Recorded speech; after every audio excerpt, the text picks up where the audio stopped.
Daddy Mac. Dan's 30 years got our way, trading life and markets every day. Rusty's chained to the mines, digging deep day by day. But when Option Omega releases new features, he's free to come out and play. Option Omega, you're trading home, where every move makes you feel less alone.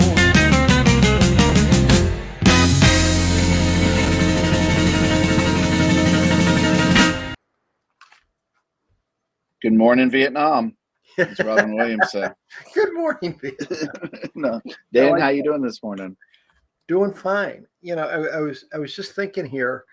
You know, you read the newspapers.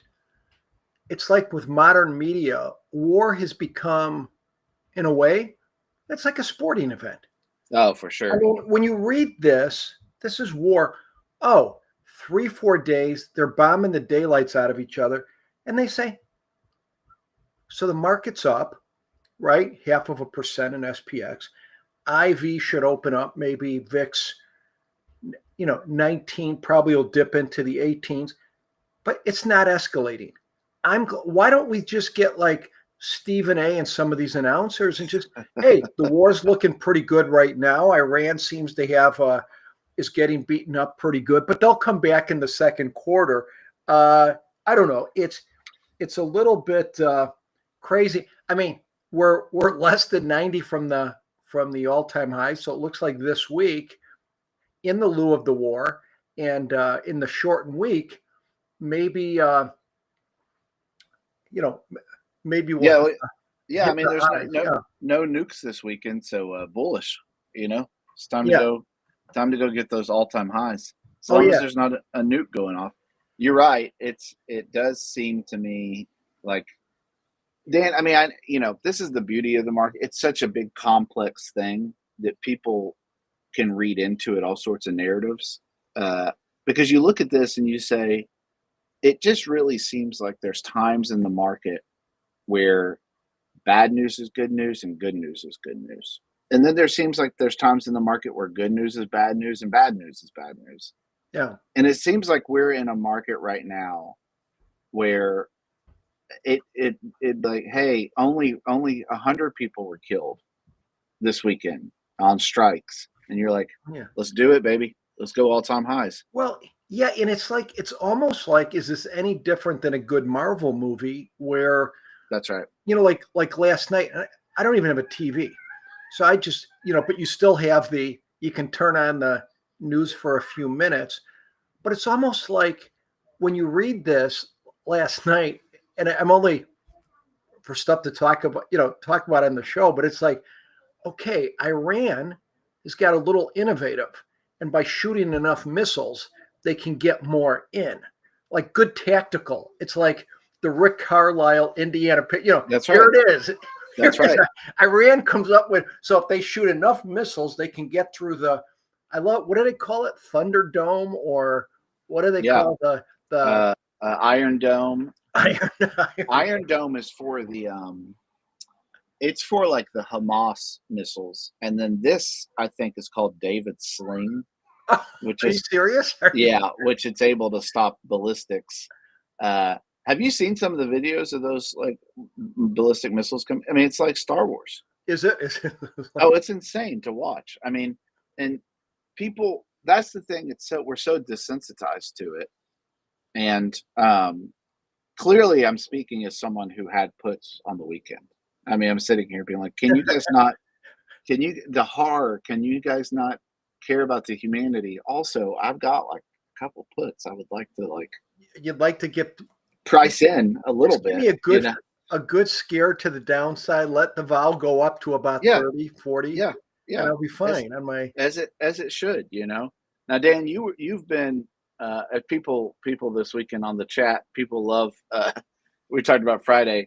People are developing drinking games based on you and Matt's kind of. I think it's like comment, which I was in the Discord over the, and I don't know all the rooms. No, you did awesome. And I went in where I probably went in the wrong room because that's where they're really get it. Tom and is it Izzy and some of the Wizzy. I'm sorry. Some of the guys who are really good at it, and I learn a lot, but because a lot of how they're looking at the different rails and different things like that. But I got to give Tom his shout. I'll tell you, Tom might be one of the best.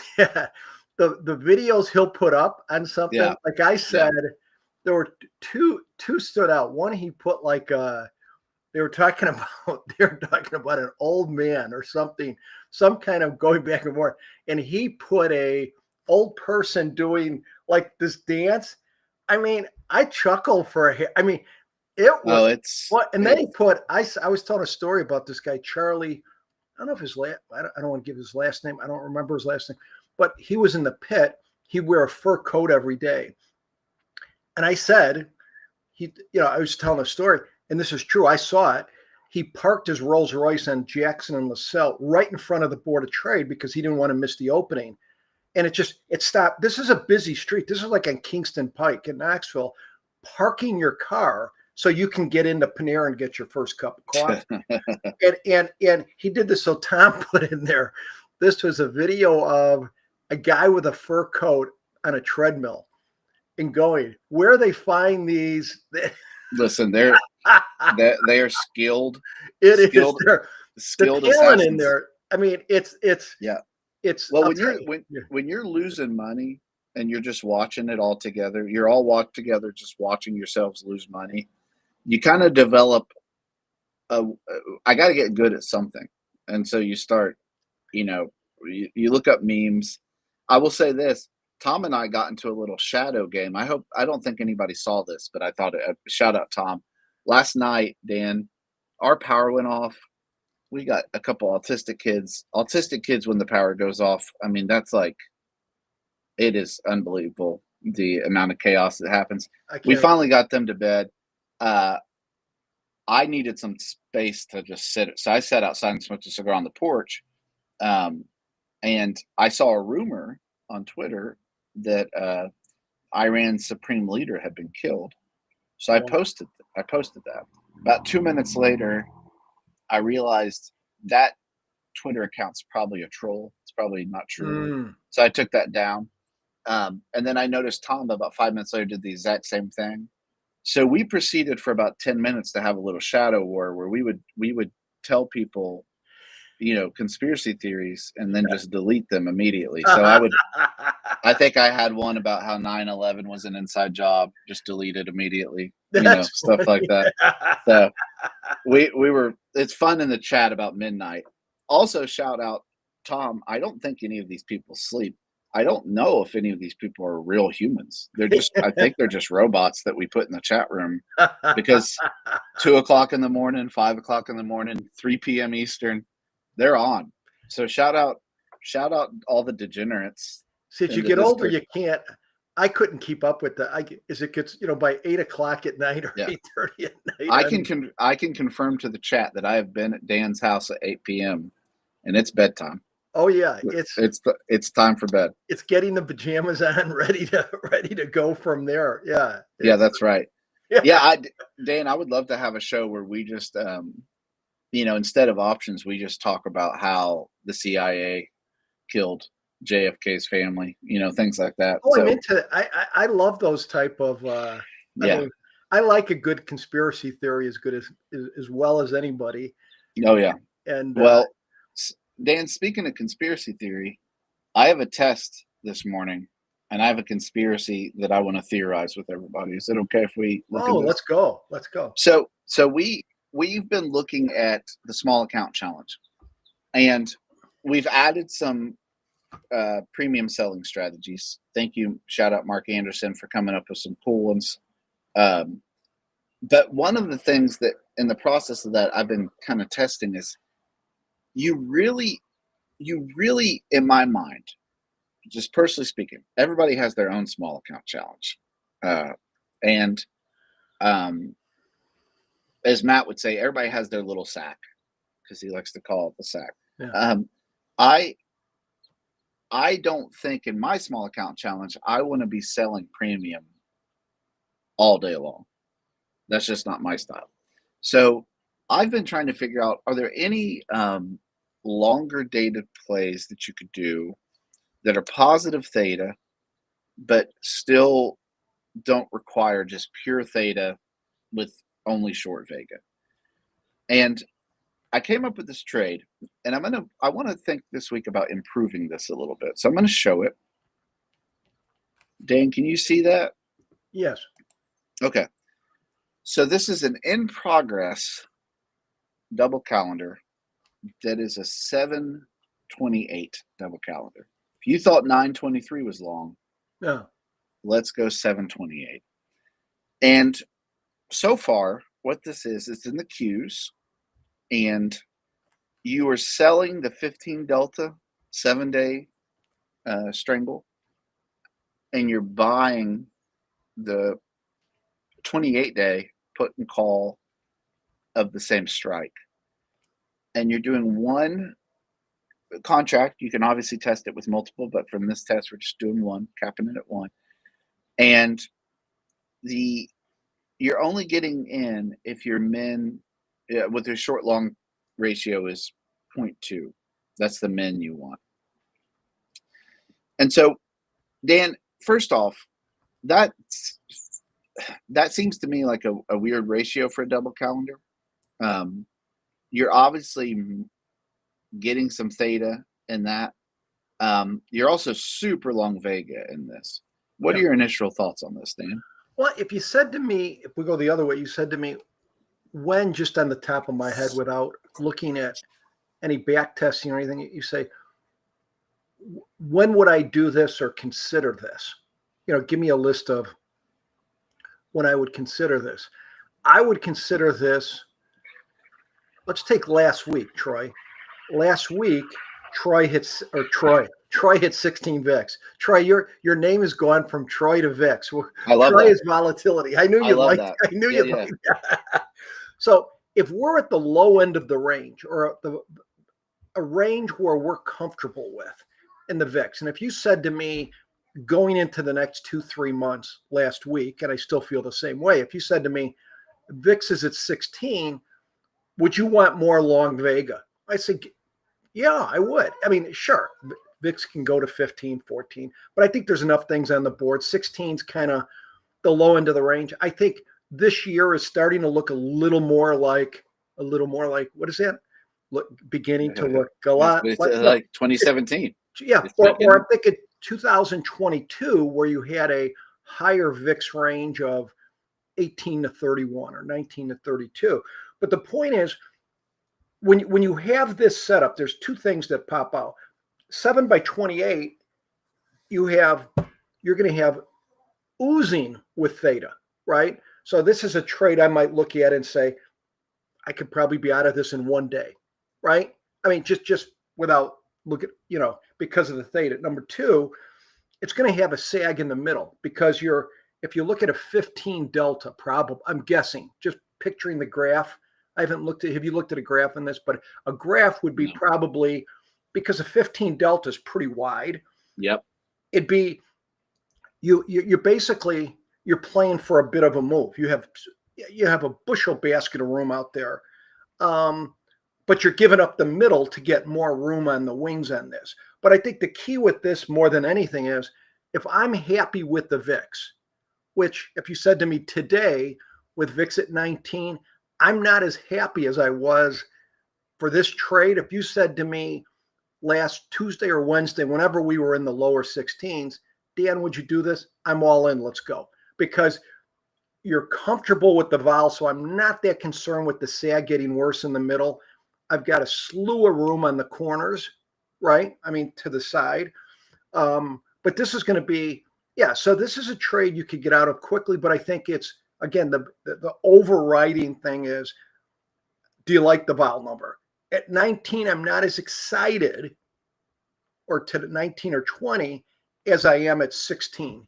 But that's really what it is. I mean, you have a far swath of area where this thing makes money. But anyways, I think that's exactly right. And I think Tom's kind of echoing some of your stuff you're talking about.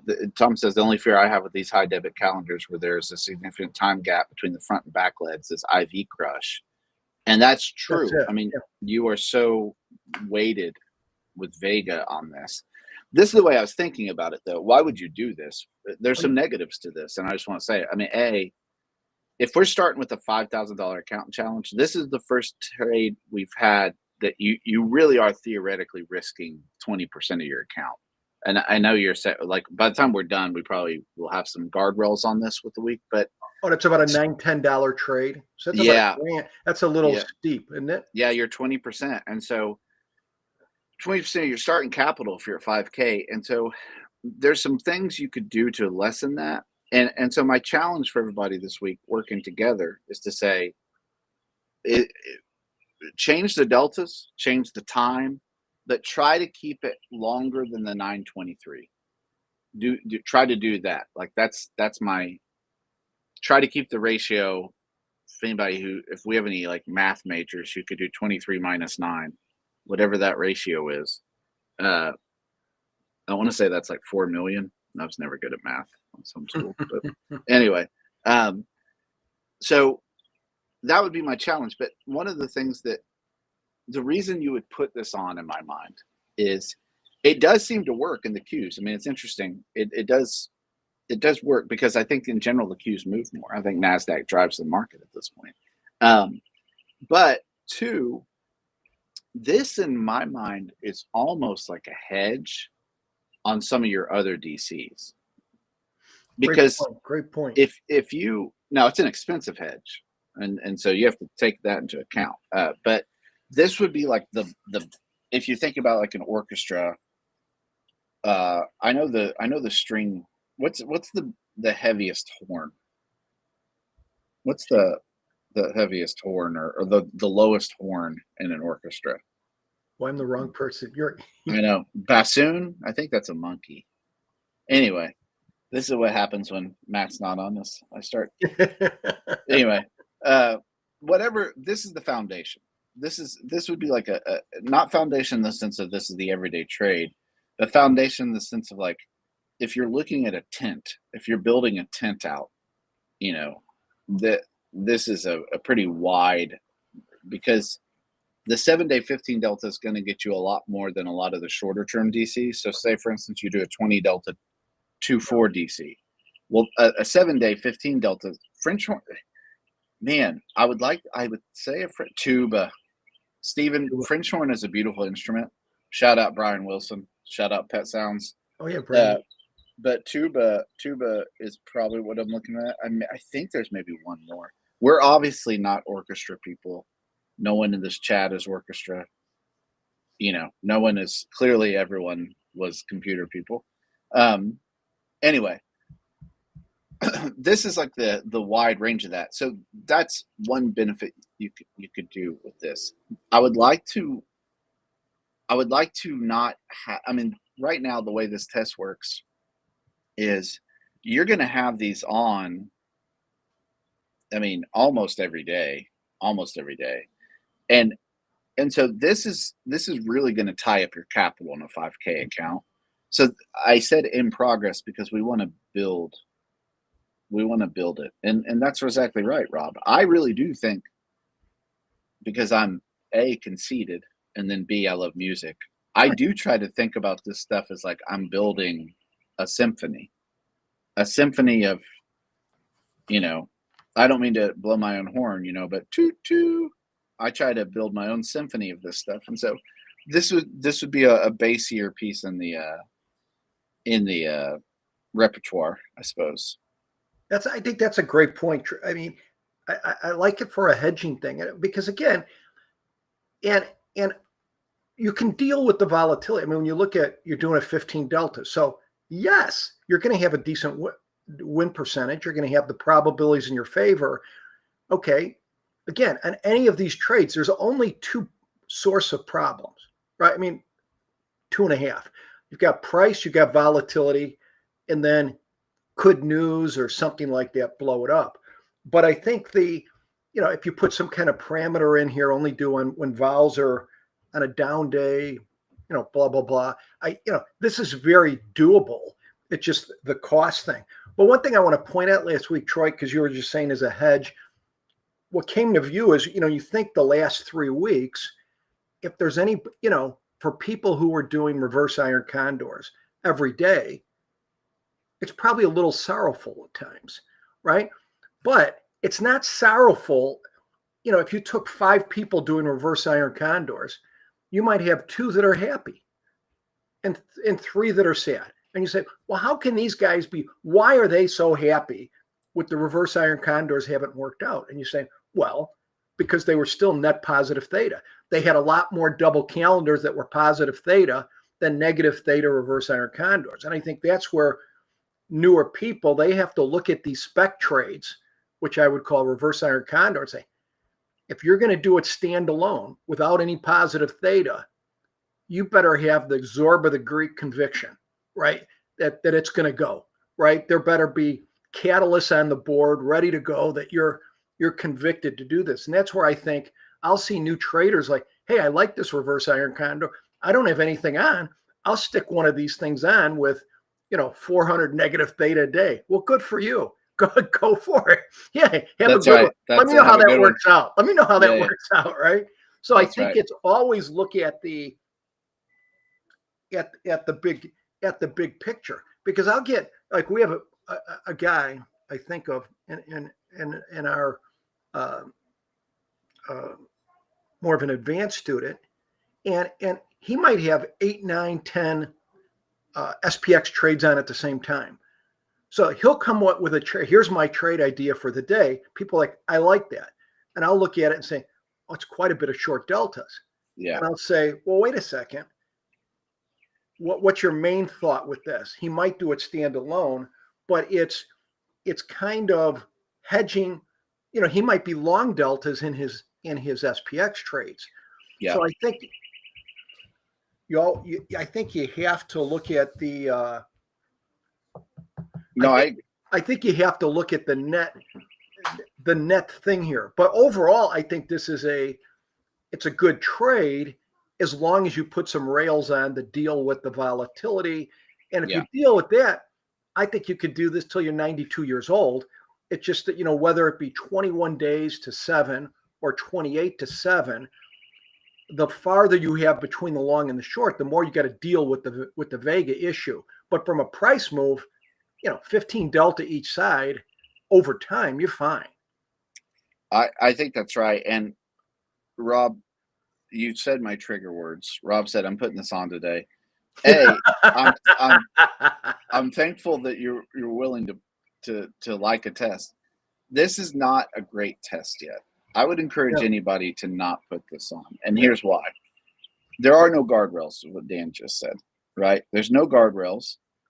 I am doing something very specific with this where it's 5 contracts, really max, because you've got 5,000 in your account. But yet, theoretically, this could open all day. And so you could have 7 of these on. Actually, you could have a lot of them on because the way this works. And so I think you want to test it with different allocations. Exactly. Yeah, you could have losses. And I know in a trading environment, we're not supposed to like include that, but we try to be upfront and say, this is probably not a great trade yet. My goal this week is to improve on this, to come up with a longer dated DC to where you have something that's pretty good. I mean, I'm looking to put something on like this myself, but I'm not ready to yet. So, I mean, this is 100% allocation year to date.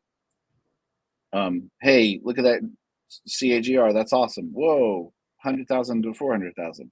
Well, it's not a great trade because look at your drawdown, and I think there's ways to improve that. So shout out Rob for even being willing to think about it. And in my mind, it's encouraging to see people say, oh, that actually has potential. But I just want to make sure we're all on the same page, lest someone tomorrow say, I hate you guys so much. Yeah. I have enough people every day telling me they hate me so much. I just don't want to add that to the list. Hey, Troy, when you tested this, and if you go to the top, was that, I'm looking at the number of 111 trades. That's just for that's year to date. It says Oh, actually, no. Sorry, I ran that since 2022. That's right. So that's 2022. I think probably what's happening is it's not getting many trades.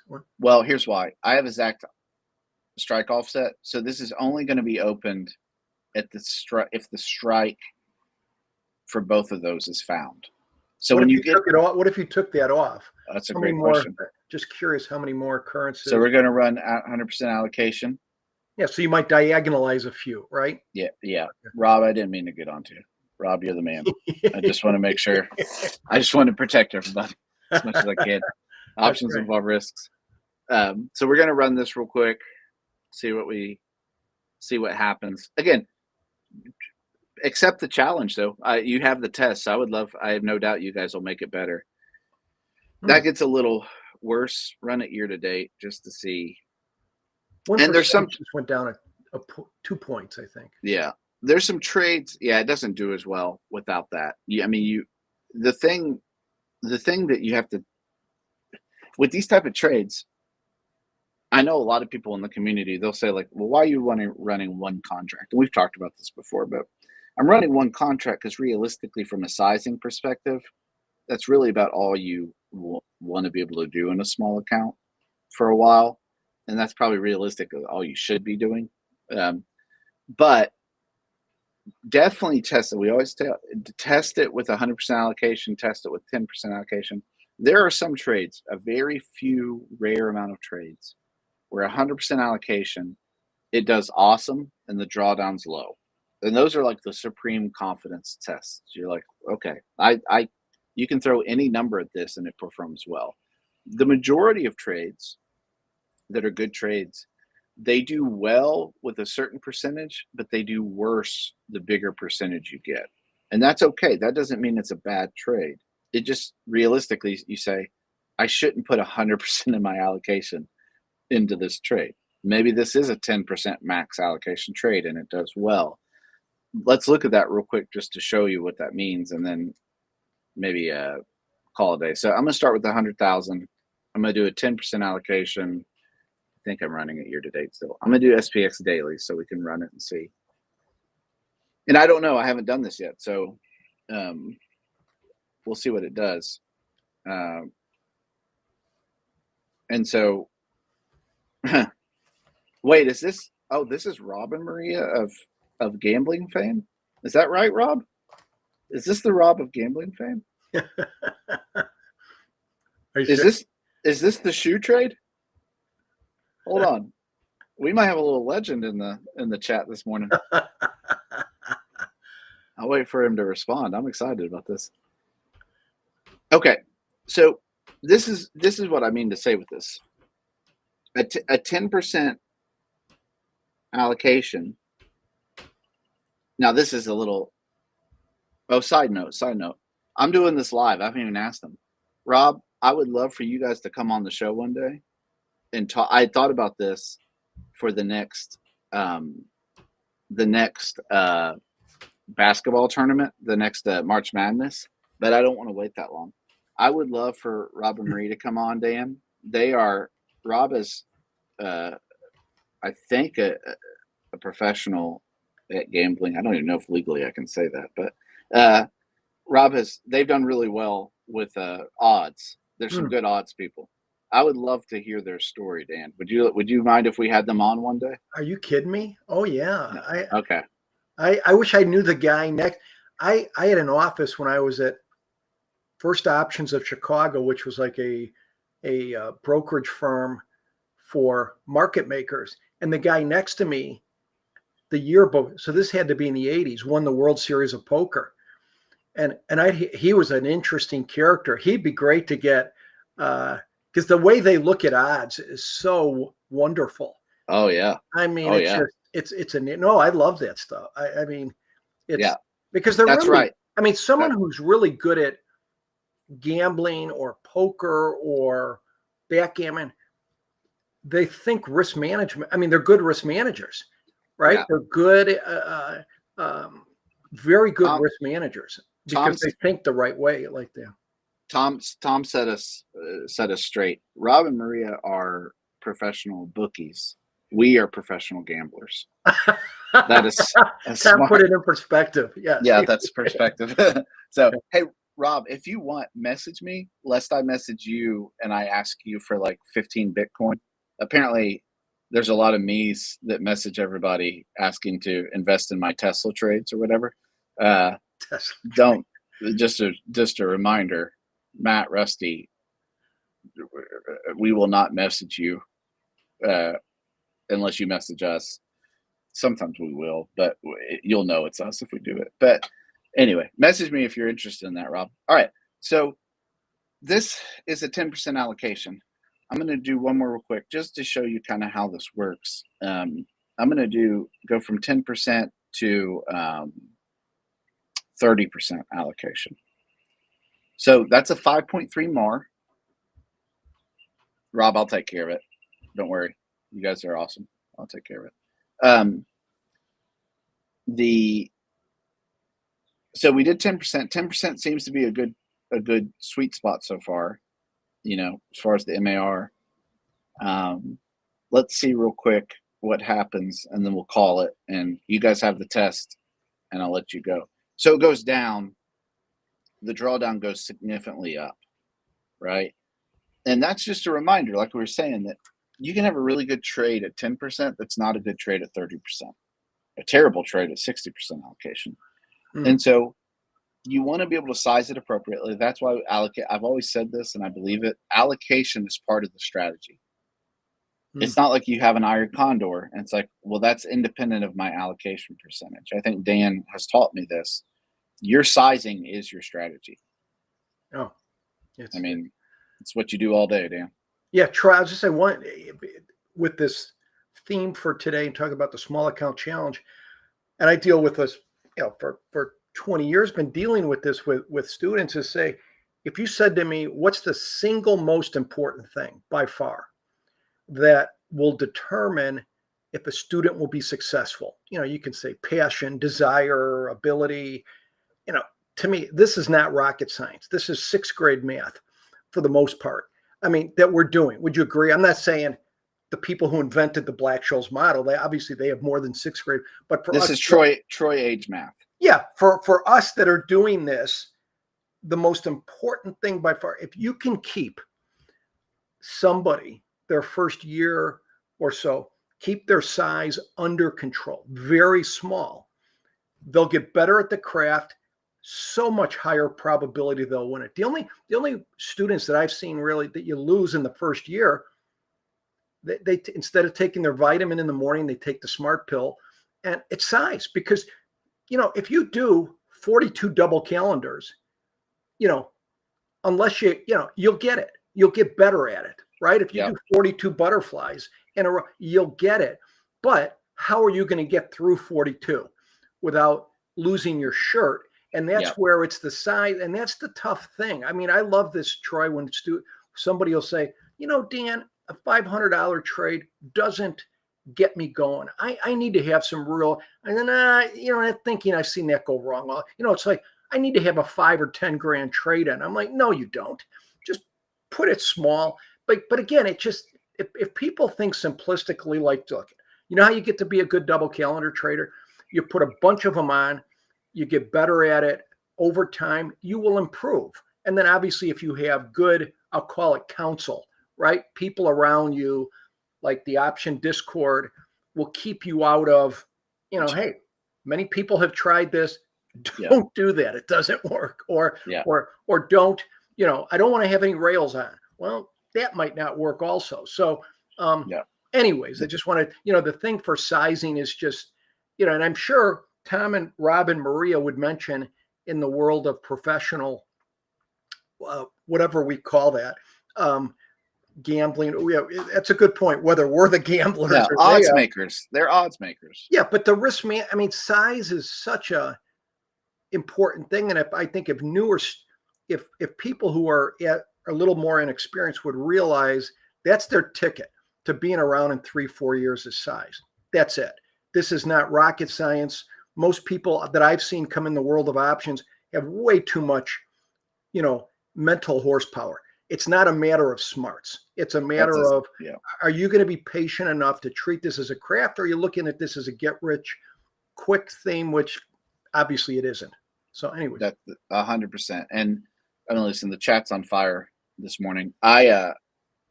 Stephen, Kelly Criteria, there's a great book. It's actually super easy to read. It's a fun book. It's one of my favorite investing books, even though it's not necessarily an investing book. It's called Fortune's Formula, and it's based on Kelly Criterion. I can't remember his name who came up with it, but it is a great.